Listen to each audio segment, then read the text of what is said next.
Step 2. Adding departments and categories.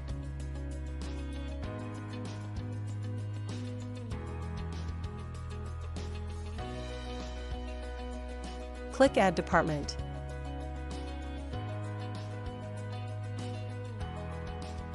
Name your department. This usually covers a broad range of services and/or products, whereas the category is more specific. Departments and categories can be created separately for products and services or can include both. Click to add a category in this department.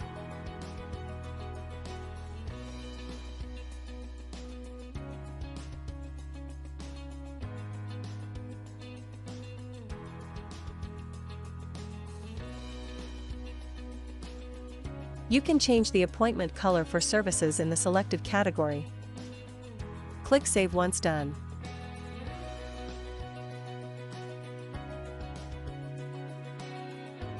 You can move or deactivate services in bulk per category here.